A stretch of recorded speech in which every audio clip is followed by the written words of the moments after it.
All right, everybody, welcome to the Knicks podcast from start to, it's kind of our tagline, start to finish. Oh, I was wondering.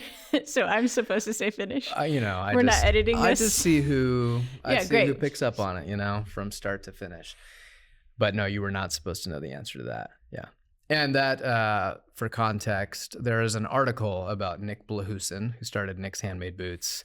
And the article was from start to finish. So that's what we named the podcast after. So, oh, I love that. Yeah. So I am honored to have Ann Briggs here. And Ann is hailing from? Nashville, Tennessee currently. Well, for forever now. Forever now. Okay. Mm-hmm. So Nashville is a forever home. Yes. Okay. And previously? Previously Washington, and previously mainland China, and previously Taiwan, and previously Montana. Okay, so a bit of a nomad. Yes. Where's the longest place you've been? Montana. Okay, and that would have been childhood? Yes. Gotcha, okay.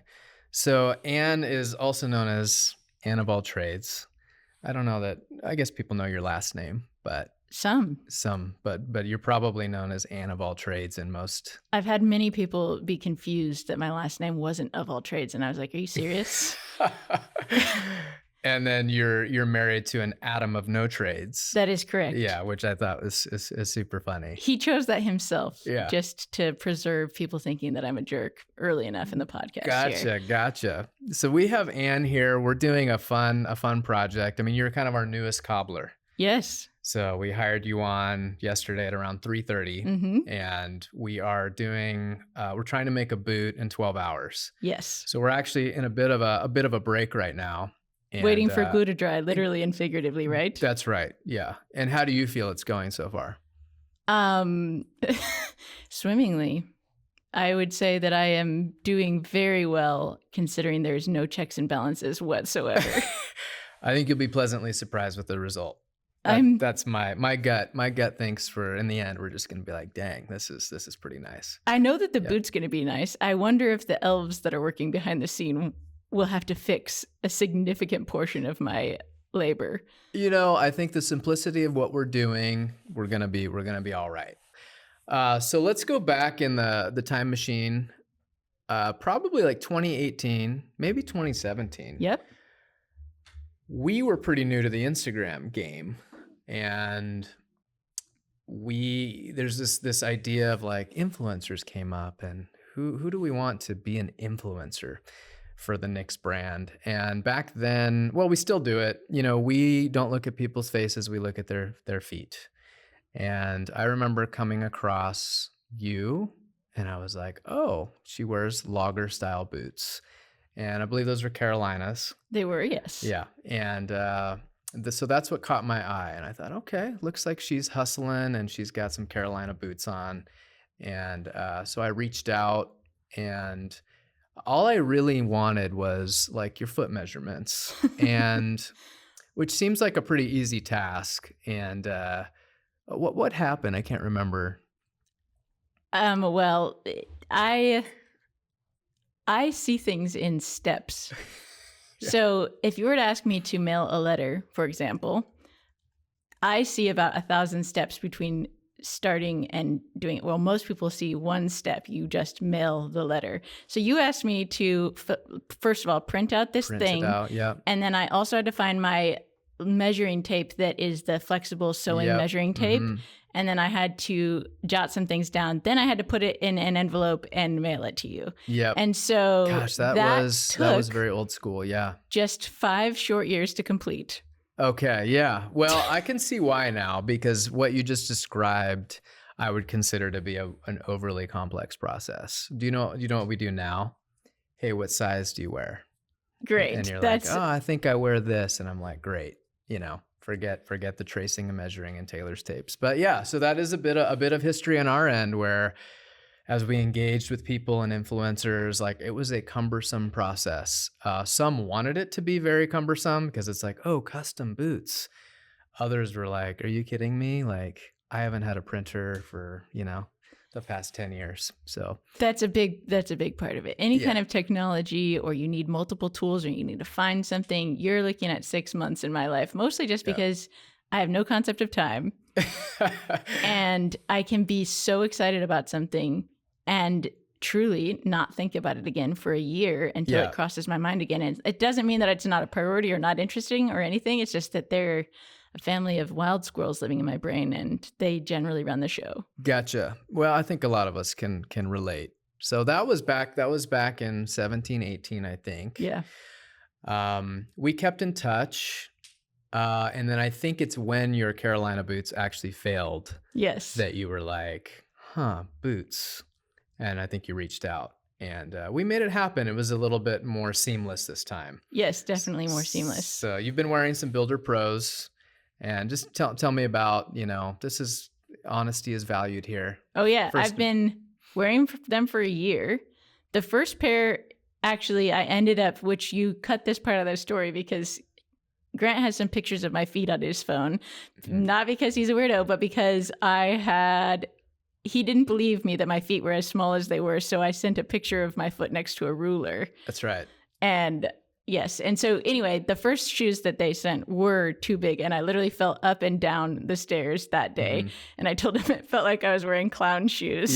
Yep. And then he sent a smaller pair and they fit great. And I've been wearing them every day since. It's been a year. And I mean, I've never had custom shoes of any kind before. I've never had fancy, like the reason, full disclosure, I was wearing the Carolina shoes is because they were the right size and they were free. Yep. And actually right size and free is pretty much the only qualification for me wearing. That's great. That should be anything. a t-shirt. Right size and free. Top to bottom right now. Yeah. Yeah. So, I'm in the same camp. Actually. I hate shopping. I mean, that's, if you needed to know anything about me, I hate shopping.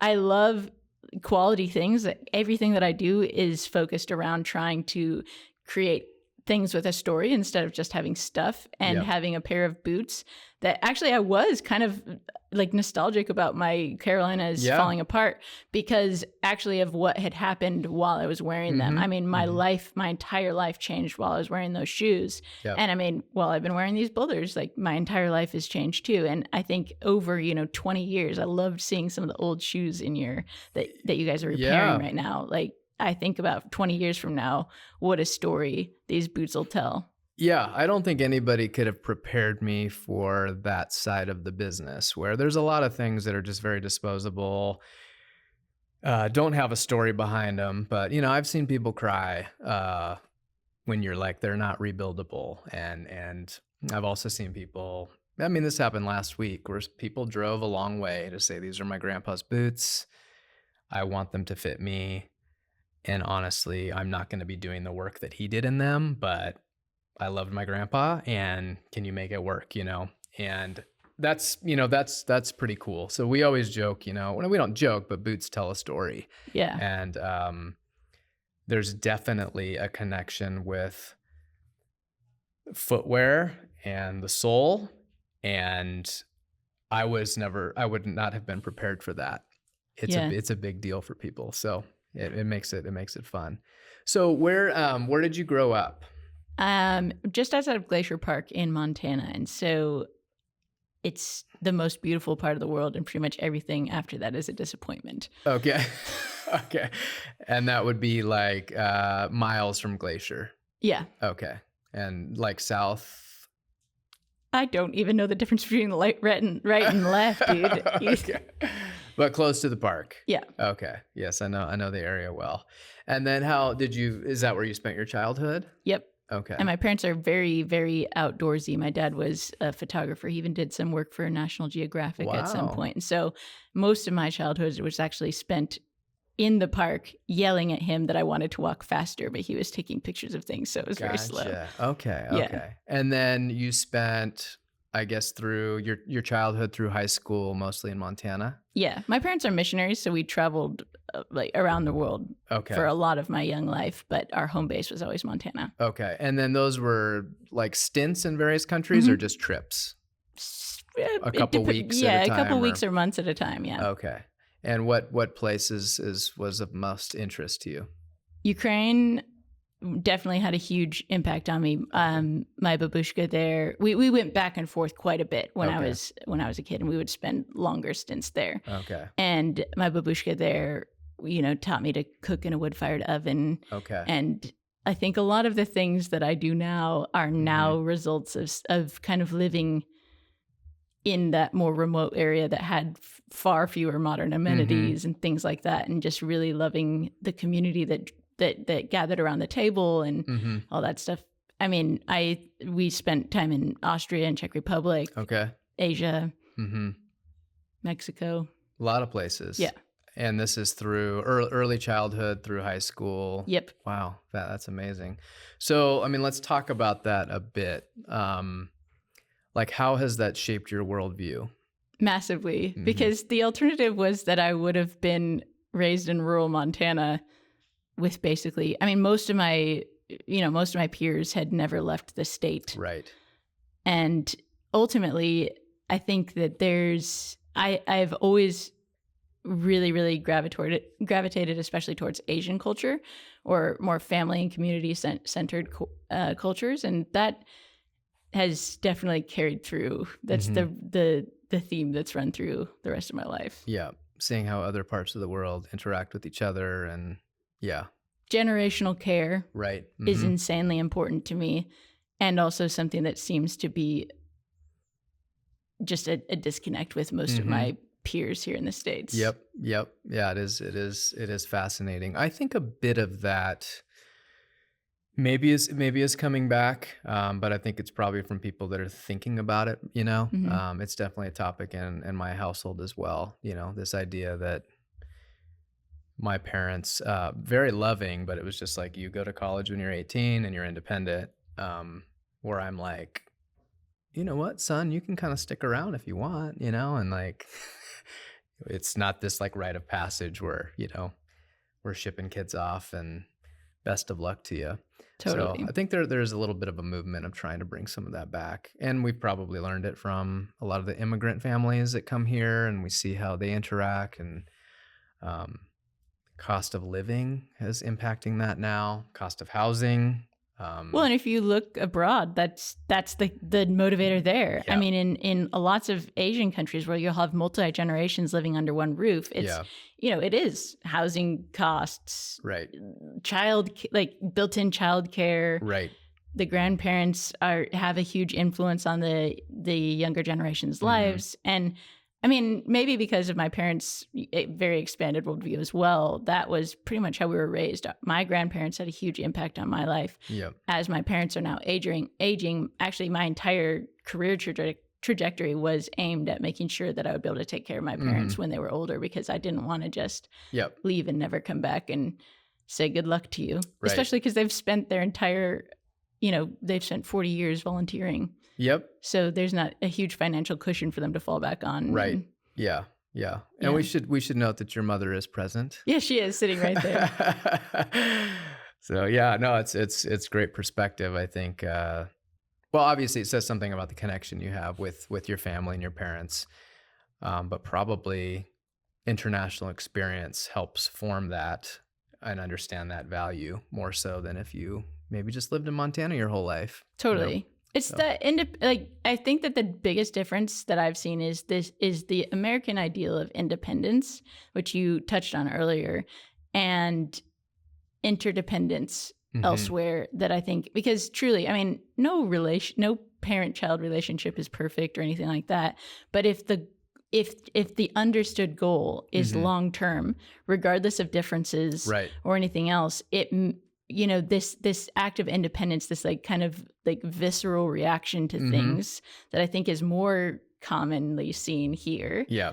Due to, I mean, our entire American history is based on independence and inner strength and all this stuff. But I mean, I've been moving more and more towards sustainability. And in that, I've realized that the term self-reliant is a total farce. Right. Yeah. Ideally, we become, and this is a horrible t-shirt, please feel free to rip it off, but we reliant. Re-reliant. We reliant. That's instead of self-reliant. Right. Yeah. Which is is how a lot of the world operates. Yeah. And I come from immigrant backgrounds, and from Mexico on my mom's side, Greece on my dad's side, and my my grandmother, Yaya, grandmother in Greek, her mother was widowed with, I think, 8 kids at the age of 30. Man. And her brothers, went to work at 10 and 12 and were the breadwinners, and they all lived under one house. And so that definitely paved my grandmother's worldview and how she raised her children, which eventually, how my parents raised me, etc. So it's quite fascinating. So tell me about when did you start Anne of all trades? Yeah, I started that 12 years ago. And so the short version of it is that I say that I went from total city slicker Yeah. to a homesteader over the period of the last however many years it's been since 2012. Okay. 14 years. Yep. And I didn't know how to do, I had never, one thing about living in the US and my childhood in particular was because we traveled for so long, so often, Mm-hmm. we never were able to have any animals of any kind. So I'd never had a dog Right. or a cat Okay. or, some of these experiences that are kind of quintessential to the American childhood. Right. And I always said that if I ever had to live in America, I would want to live on a farm. Okay. And so I went from not knowing anything about animals or raising my own food or doing things from scratch or building things. I wanted to just become as involved as I possibly could in every aspect of my life as possible. And so I spent the next 12 years, I've spent the next, I guess it's 14 years, basically learning how to do anything from building, using tools, fixing my car, fixing my washing machine, making things out of leather, making my own shoes now, making my own clothes. Yeah. Milking my cow, learning to make cheese, building the house that I want to live in. Right. So if we can back up a little bit, you went to high school in Montana, or you were kind of all over for high school? I did high school in a very weird way, and I left home when I was 15, actually. Okay. So I did 8th and 9th grade together. Okay. And then skipped right to 10th, and then just got the heck out of Dodge as quickly as possible. Okay. Yeah. Like a boarding school situation, or like? Oh, no. I graduated, but I graduated from high school in 3 years. Gotcha. And then Okay. left. So you fast tracked. I was 15 when I graduated. Okay. Wait, was I 15 or 16? I was 16 when I graduated. Yeah. Okay. And was that through like public high school? Yep, or through, public school. My parents are incredible advocates, I will just say, because navigating all kinds of things like being gone from school 6 months a year and things like that were just conversations my parents would have. And some years I had to take like an aptitude test or whatever at the end of the year. And then did you go to college? I did. I started my college journey at Whitworth College here in Spokane, Washington. Yeah. And go Buccaneers or the Pirates, maybe? That was a joke, yeah. Oh, I wouldn't know. I think it's the Pirates, yeah. Anyway, so then I was taking Chinese and business there, and I was looking at how to extricate myself, and I ended up finishing up school in Beijing, China. Okay. And was the college decision something that you wanted to do, or you felt like that's just what people did? So this is a funny thing. Had I known that trade school was even a thing or a possibility or something that girls did, that would have probably changed the trajectory of my life. But also, I loved so many things about living in Montana, but I really did need to get out of there. Gotcha. In so many ways. And so I am glad that I went to college. It was the obvious next choice because I knew that if I needed my if I wanted my economic situation to change in the way that I felt like it had to be able to care for the people that I cared about, business school was the way to do that. Right. And so it was just the logical next step. It was my ticket out. Yeah. I got a pretty good scholarship to go to school. And then I worked, multiple jobs through high school, summers, then worked multiple jobs in college just so I could graduate without any debt. Yep. And then the China thing happened because for whatever reason, Whitworth had a partnership with Peking University, the Wow. best, Beida. yes, the best university in China. So ironically, when I talk to my Chinese friends now, it's like, oh, I went to Harvard, when Yeah. really it's hilarious since I could barely read. That is yeah. interesting. Yeah, Beida is a big deal. Well, that's the thing is Beida was the Harvard. hmm I taught at Fudan University, which was the Yale, Nice. because there was a Yale connections with Fudan 100 years ago or whatever. Oh, wow. Yeah, and I can't remember the backstory there, but I think even in Chinese, they talk about Beida being the Harvard and Fudan being the Yale. So that's interesting. Yeah, I wouldn't have known that Whitworth would have a partnership with Beida. Actually, I also may be misremembering that. My mom also probably did a bunch of paperwork and like helped me find something that would actually work. Yeah. That's interesting. So you finished at Beida, you got a degree through Whitworth, finished in China. And how old were you then? 19. 19, okay. And then what happened next? And then I went to... And what year was that? These are all very... I have no concept of time. Okay. So 2010? Anne of all trades was started. Oh, yeah. 2 years later? Okay, sorry. Or... I graduated in 2009. Okay. And then in 2000... Yeah, okay. And I graduated in 2009. And then in 2009 to 10, I went back to China. Okay. And then spent some time in China, Thailand, and then there was a graduate school opportunity in Taipei through my parents' organization that they work with.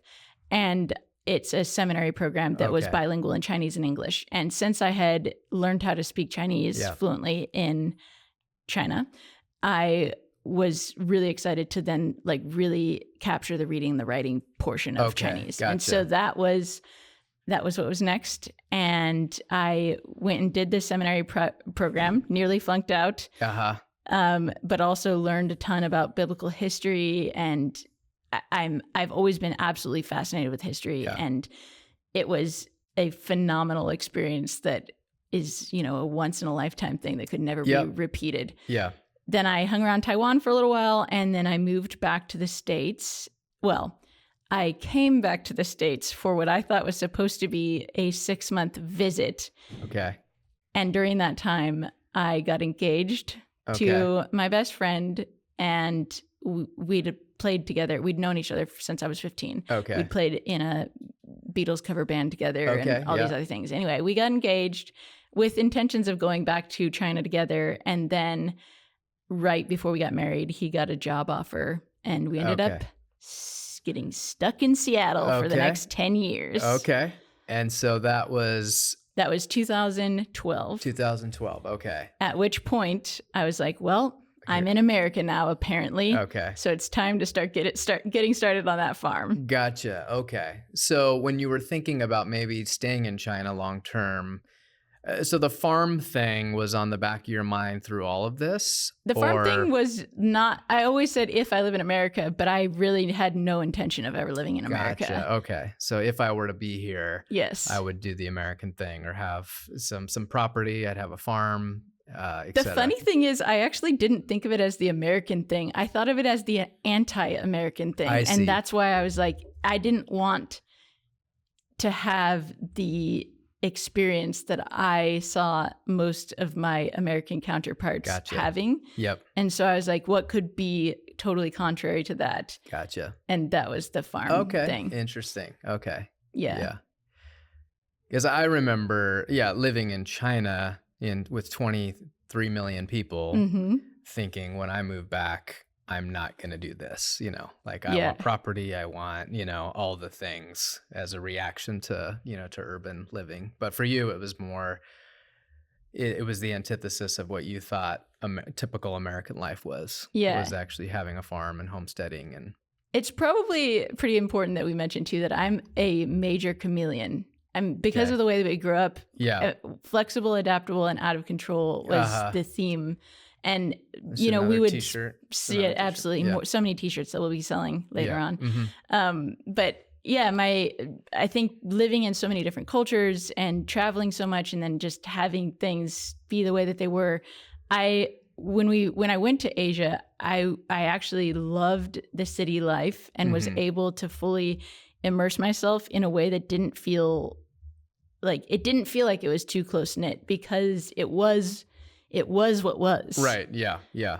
And so I do remember one specific time when I was in Taiwan and I was surrounded by people that I was like, I forgot what it felt like to run Okay, in Montana. Yeah. Where there's nothing around you. And Right. I remember, I mean, I don't have a ton of memories, as we've already discussed, Yes, but right. I do remember that one particular thing, and it was very fleeting, but it just like really, really stuck with me, is that I felt like I couldn't run free Yeah. Yeah. with all abandoned or whatever that is. And so, yeah. but it wasn't that, oh, someday I want to farm or anything else. Right, It was just right. like, if I am ever stuck in America, Yeah. Yeah. that's the thing that I'm going to do so that I can, I can make sure I can run. yeah. Yeah. Yeah. And then when did you get on Instagram? 2012. 2012. I started. So the funny thing is, I didn't know what social media was. Right. I had been living under a bit of a rock in Asia, Yes. and just, yeah, Well, when did Instagram? it became. I was actually one of, like, this is kind of what ends up being funny about it, is that I was one of the first users of the app. Gotcha. I thought it was actually a photo editing app. I was making a collage for my sister's birthday. Okay. I didn't know what social media was. I did have a Facebook because Yeah. in college it was like the early, Yeah. only college students could have it. Right. So right. I had that when I was getting started in college, but I didn't really think about it as a thing. Gotcha. And anyway, so Instagram comes along, and I thought it was a photo editing app, not a photo sharing app. I made this collage, and all of a sudden people were like commenting on it, and I didn't understand how they were seeing it Right. or anything else. But I very, very quickly realized that this is something that I could use. So I have like some funny social things, and I study people, and that helps me to interact with them better. But I realized that Instagram was basically what we now call like Match.com or Bumble or whatever. Yeah. It was that, but for friends. Right. Right. Because I could look at what all of these people that I admired were talking about Right. or posting about or whatever, and I could emulate that Yeah. and form a relationship around it, Yeah. which sounds super, super manipulative, but I mean, Or savvy. it's, well, and the funny thing is there was nothing nefarious about it. It's just literally, that's the way that I've dealt with people my Yeah. entire life. Yeah. Just Do pattern. you remember your seeking. first post? Oh, it was the collage. Yeah, I took Okay. that down mercifully Okay. since then. And then, so incidentally, this was all coming around the same time that I was realizing I was going to stay in America. Okay. I had access to a garage for the first time ever, and I had a yard that I Yeah. could do things in for the first time ever, in the form of my then fiance's house that he owned in his backyard. Yep. And with that, I was like, I'm going to plant my first garden. I'm going to start building things, and I'm going to chronicle the entire journey Gotcha. from the beginning, not actually even for anyone else's sake, but for my own, because I have a horrible memory. Right. Right. And I like revisiting things. I've never been good at, keeping a journal or anything like that. But I was like, if I could take a picture of something that I did every single day throughout the process of me learning how to do all these new things, it would be so cool. And I had no concept back then Yeah. of all the new things I was going to be learning. Yeah. But So if we go through the trades, where did you start? woodworking was probably the first one, which it was always a means to an end, because I needed something that I couldn't afford to buy. Gotcha. And my grandfather, who hugely influenced me as a youngster, was a jack of all trades. Okay. Which, by the way, that was my name, Anne of all yeah. trades, Okay. comes from that thing. Is Right. actually someone who I greatly admired told me that I was never going to be good at anything because I would never focus on anything long enough. He told you that? Yes. Okay.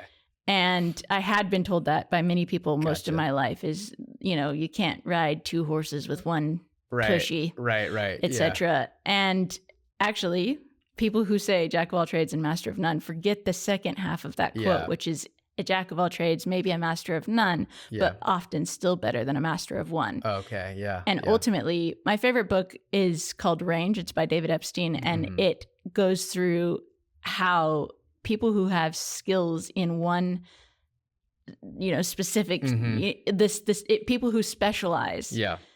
end up being fairly poor problem solvers. Okay. Right. Whereas people who have a variety of skill sets or a variety of experiences are able to draw on those experiences to then solve problems Gotcha. in a much more creative way. Mm-hmm. And it's basically just a bunch of examples of people who came from completely different fields and absolutely revolutionized things. And so to me, as someone who has a fairly short attention span and a variety of interests and the desire to learn a little bit about as many things as I can, Right. I decided to really, really lean into that and see, hey, I didn't know how to do anything really. So Yeah. I was like starting at the beginning. And Right. if I could learn a little bit of this and a little bit of this and a little bit of this, maybe someday it would make something. And so I needed a bed. I couldn't Yeah. afford to buy it. We were broke. We were eating from the food bank most of the time. Yeah. And so I Learn how to make a bed. learned how to make a bed. Yeah. And hilariously, when I built it and then I realized it wouldn't fit out or in the door of the room that it needed to fit in. So then I had to take it apart and then I redo it. Oh gosh. Classic. I guess there's a lesson there on measure twice, cut once, or Yes, which I never do. That's and it's right, bit me many times. Yeah, no, it is interesting because we were probably, I'm a little bit older than you, but at the tail end of my high school had wood shop and metal shop and auto shop. And I would guess 4 years after I graduated, none of those programs existed, but the idea was people should know how to do a little bit of everything with their hands. And there is a bit of a vacuum now where those skills are, as the boomers retire, we're looking for people that can use their hands. And it didn't take that much time for us to realize like these skills that we thought were kind of disposable or unnecessary, we're looking for now because the fridges need to get fixed, the plumbing needs to get done, and all these things, and, so you went about it teaching yourself these things. School used to do some of that. But I think now there is this resurgence of like, maybe these are things that are valuable. Oh, sure. Maybe they're things that AI, the things that AI can't do. Maybe those are some things we should emphasize or know what to do.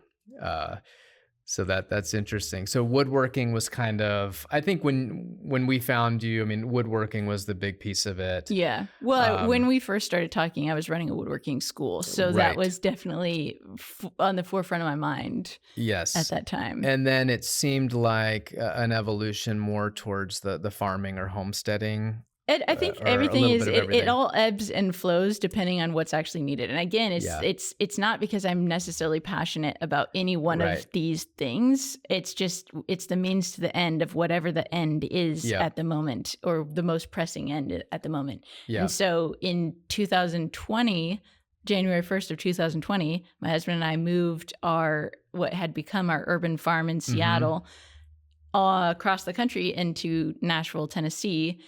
And I was starting the building project of building a craft school. Right. And then the pandemic hit and our whole world changed. And so what was supposed to be a 6-month building project that would then have me reestablished in all things craft, within 6 months of our move, has now carried on for the last 3.5 years. And so I've now leaned a lot more into the homesteading stuff, mostly because I truly just don't have an efficient place to work. And you were talking about like you've been doing some leather sewing at home. And it's really different when you do it at home, I imagine. Yes, right. Than doing it here where you've got all the tools, where you've got the space to do it. When you have, half of my thing is I'm extremely methodical in everything that I do. If you ever watch me cook or anything, it starts with me setting out it starts with me fastidiously cleaning up the space and then setting things up so that I have to take as few steps as possible. And so that but it's really because I have no ability to control my temper when I lose something or when I can't find what I need or when something's not working properly. So as my personal way of counteracting that, I make sure that I have the things as set up as possible to counteract the frustration of Yeah. things not being able to be found or breaking or not working properly. And so for the last 3.5 years, I mean, most of my shop is still in boxes. Yeah. Most of my tools are, under a pile of stuff. And then Yeah. also, I truly did not consider the fact that moving from a 3-acre to a 30-acre farm Right. would be different. Right. Yeah. Which is I'm sure there's more hilarious. involved. Yeah, with I mean, I 30. went Yeah. from having 12 animals to I have 101 animals now. Wow, Well, actually, yeah. technically, I have 800,101 because I also keep bees. Bees, yeah. But, I don't know Right. each one of their names. Right. Yeah. So how big was the place in Seattle? 3.65 acres. Okay. Although it was on one usable acre. And so Gotcha. when you first started following me, I had pretty much the sweetest setup for literally everything. Yeah. And if I could have just picked that up and moved it to Right. Tennessee, I Right. totally would have. Yeah. Although at the time, big land and all these, Yeah. the ability to expand seemed so incredible, which it was. And I'm so thankful. Yeah. Don't hear anything but thankfulness. But it was just, on one usable acre, I had spent 5 years basically setting up a system for everything to work. Yeah. Where it's like with the animals, there's one gate to open and then you close it and there's a corral to the next Right. place. There's a faucet everywhere that you need it. Yeah. There, like my garden had all automatic waterers. All of my animals had automated feeders. My shop was 300 feet from my house. My barn was 300 feet on the other side. So Yeah. everything was this perfect triangle, and my garden was in between it. And so now that's spread out over 30 acres. Right. Yeah. And add in extra animal chaos and zero infrastructure. Yeah, So life's yeah. been a hoot. Yeah. Yeah. No, that is definitely a lesson on scale, I mean, Yeah. you had a well-oiled machine and now you've got the dream property, but it's like the infrastructure and the systems aren't there, and those can take a while to Establish. establish. Yeah. So that's why it's now in 20 minutes later, in answer to your question, that's No. why it's more my social feed is more focused on those things, because literally that is the Right. reality of what I'm Right. doing right now is establishing those systems and getting things set up while I'm still dealing with the red tape of trying to finish Yeah. my school/shop. Gotcha. And then it'll probably ebb and flow back into that stuff and less of the Yep. other. And you've documented, I mean, for those listening, I definitely check out Anne's YouTube channel because you've documented all of this, the blood, sweat, and the tears. And it's pretty authentic. I mean, at least the stuff There's I've seen. there's definitely some tears on Yeah. there, I will say. Actually, I Wait. did start YouTube though a little bit later. I started YouTube.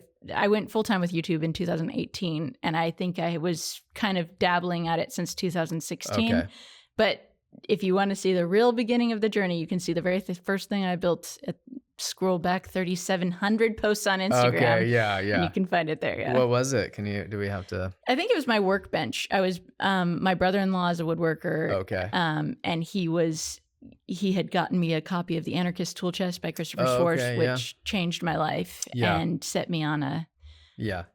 beautiful path of antique tools and Yep. zero plastic handles. Oh, there you as go. we've- Yeah, I learned that lesson today. Yeah. Yep. And for the record, I hate plastic tools, and one day I'll show you my tool collection. There's not a lot of plastic there, but yeah, there's something about a wood handled, patinaed tool that I can't pass up at a yard sale. It was well used, and if you have a good patina on a tool, if a handle has been smoothed over by being touched that many times, then it's a tool that works the way that it should. Yep. Plus, it tells a story, and that's a big thing for me is stories and connection with other people. Yeah. Yeah, that's the a lot of conversations. I'm a bit of a hoarder and a collector, and I'm having to.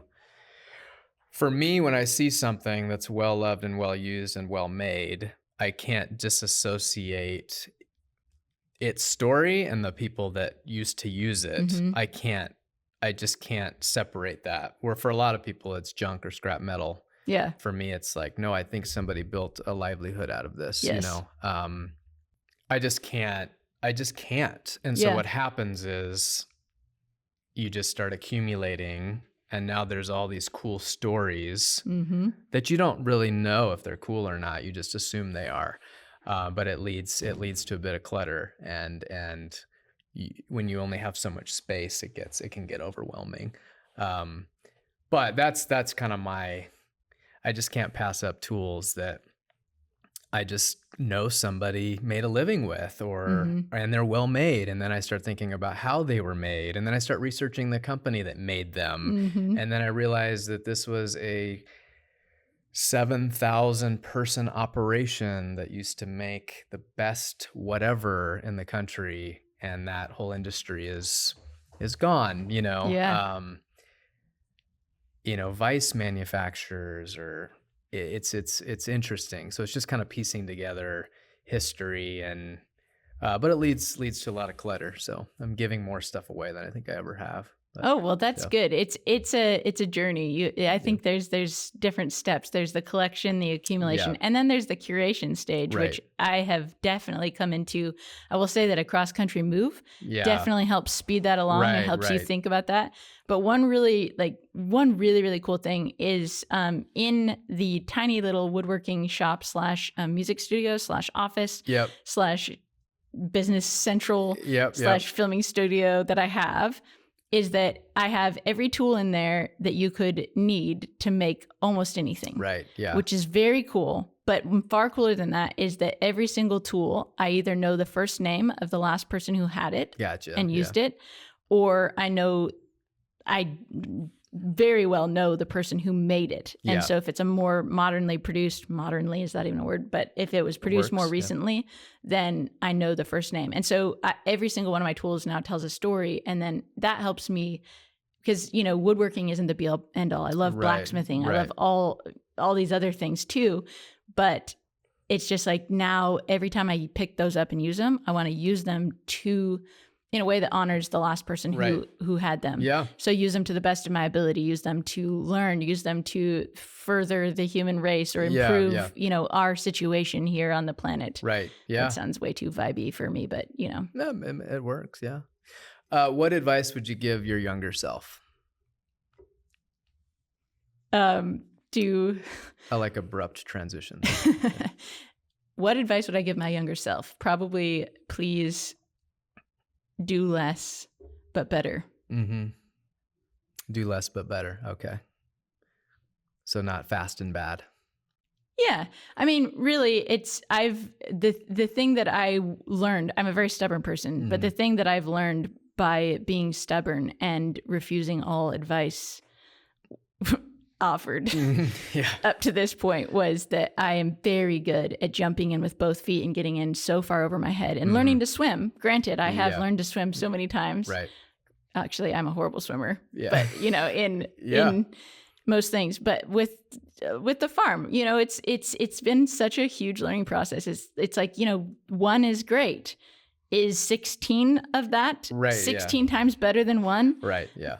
Oftentimes not. Right. And that 16, I mean, I'm specifically talking about baby goats right Yeah, now. right, yeah. But, Yeah. 16 baby goats is definitely going to take me away from all of these other things. So I've learned the opportunity cost of our time and how Right. finite our time is. Yeah. I think more than anything, because I used to think I was really good at managing my time, Mhm. 7 years ago. Yep. And I truly now wonder what the heck I must have been doing with all my free time. Yeah, right. And I've actually found that to be a progressive thing even now at the farm. It's like as I've taken on more animals or more responsibilities Mhm. or started to juggle more with my business or anything else, it's like, what are you giving up? Because every yes that you say, even if it's an Right. unintentional Yeah. yes, is a no to something else. Right. And so am I living in the most intentional way that I possibly can, in a way that reflects the values and the Mhm. goals and the long-term things, and not letting my immediate get sucked up by the excitement of potentially having 16 baby goats Right, because it yeah. might be 16 times better than one. Mhm. Yep, yep. Yeah, a lot of that resonates. We talk a lot about this at home, and I think opportunity cost is the key, Yeah. it's I pull my kids into the projects that are teaching them skills, and it has to be good.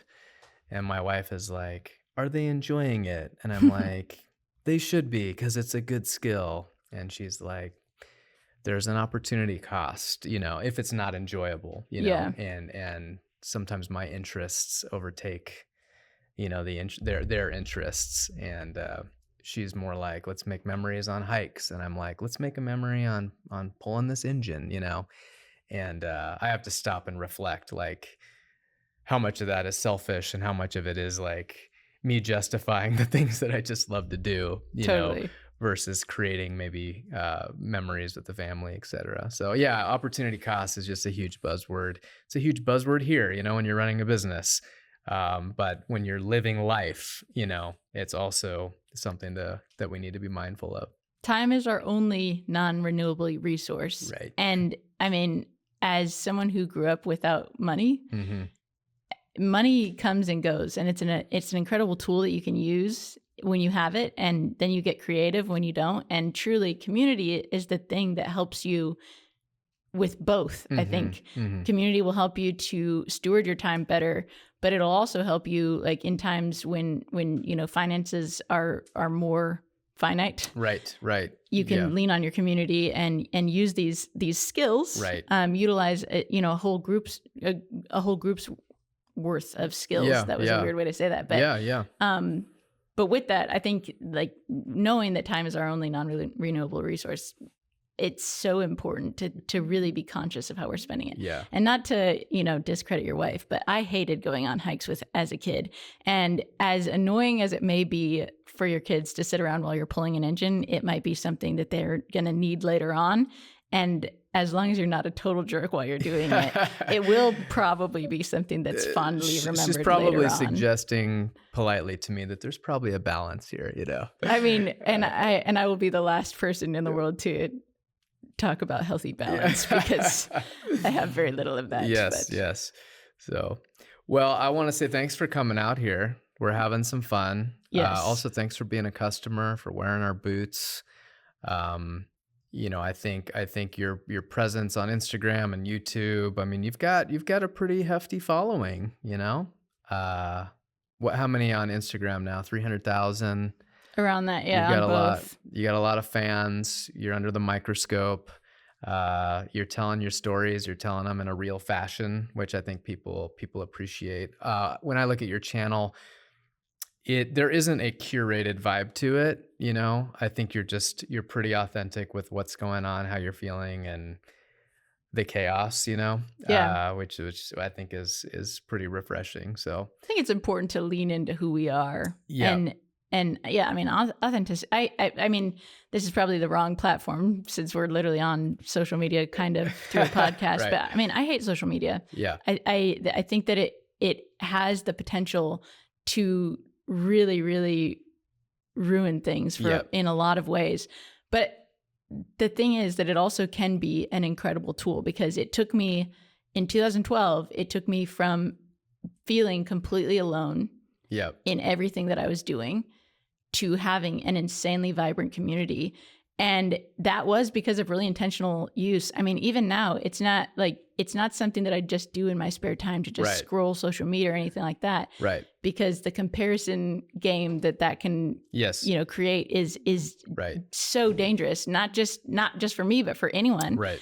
And ultimately, I hate the word influencer, but I do believe in the importance of having a positive influence on the world. So I can swallow that. Yeah. But I mean, I take that as a compliment, although my social media manager person will probably be very annoyed that it's hearing that it's not curated. But I don't want it to be curated. Right, I want it to be real.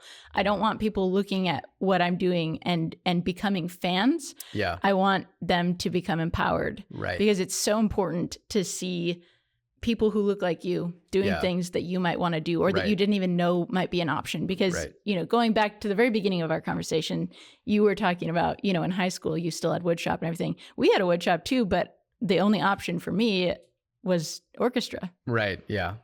So, exactly right. And I've seen that change hugely since 2012. And I've seen so many more women getting into this stuff. Yeah. Literally, I think thanks to the internet, thanks to representation. Yeah. And something you told me actually a long time ago, just in passing, you were like, if you're going to wear our boots, I don't want you to just wear them like, I wanted you to be able to shout about them from the rooftops. And I was Yeah. like, this is a product that I can shout out Yeah. Yeah. about from the rooftops, because it's in every way, it's intentionally made. Mhm. I love coming here to see how you all are actually making all the things. Yeah. I love talking to the people behind Mhm. it, because now, I mean, this pair of shoes that you and I are making, like, hopefully they'll be comfortable enough for me to wear for the rest of my life, because the thing is, Yeah. it will have been yet another thing, which that's what I've been doing for 12 Right. years, is I've been building things one at a time, Yeah. making things one at a time, usually alongside someone else who knows more than me, that was patient enough to take me alongside and to show me how it's done. Right. Not to be able to do it and then to start my own shoe building business or anything else. But now, I will never forget doing this with you. Yeah. And hopefully my shoes will last. Yeah. as well. And you'll gain an appreciation. Like we'll use some machines and automation, but similar to a lot of trades, all the cobbler's tools could fit in a toolbox, and shoes can be made, with a dozen tools, and we're using some automation, but I think as you look at what we're doing, and then if you look at other types of footwear, like you'll start to realize, like, making shoes maybe isn't that hard. We make it hard. It is a craft. These are extremely talented people. But it used to be something that you had, shoemakers on every corner, you had apprentices making shoes, and it wasn't a shop. It was usually a street corner with a bench, and really cool cobbler benches have a seat for the person to sit on. And then they've got essentially a toolbox built onto it. And there's, 6 or 7 drawers, and it's everything you would need to put together a pair of shoes on the street, essentially. Yeah. Those are cool. If you ever see one of those old cobbler benches. Oh, I have been there. I've been keeping my eyes open for one for quite a while already. They're awesome. I've already cobbled together a little collection of shoemaking tools, because again, well, for the same reasons, like the patina on the handles, the polish of the head. And There's it's some like cool stuff. Yeah. So, well, excellent, Anne. Well, thank you so much for joining us here on our podcast and also being in the shop. We're probably halfway into our 12-hour build. Oh no, we better get back to. I think we're doing okay, but I was not optimistic to start. I think the second half of this is going to move a little faster. So I think you will be wearing these shoes, shoe booties, booty shoes, whatever, by the time you leave, tomorrow. So, excellent. Yeah. Just to be clear, they're for my feet, though. That's right. That's right. That's shoemaker terms here. Great. Yeah. So for those watching, Anne will be at the Coeur d'Alene Homesteading Conference. Yes, the Modern Homesteading Festival this weekend. We will also have a booth there. And so you're kind of en route to that event. And that should be fun. I don't know if I'm going to make it out there, but we'll have a booth as well. So, and for everybody listening, we just want to say thanks for your support. And we always leave a little gift there in the description box down below. If you've stuck out this, how far are we into this? 53. Okay. Was this supposed to be a half-hour long podcast? No, I was aiming for like 48 minutes. Oh, okay. So that's not too bad. But if you've stuck it out through this whole podcast, we like to give you a little coupon code in the description. Ooh. And want to say thanks again for the listeners, and we'll catch you on the next one. Cheers.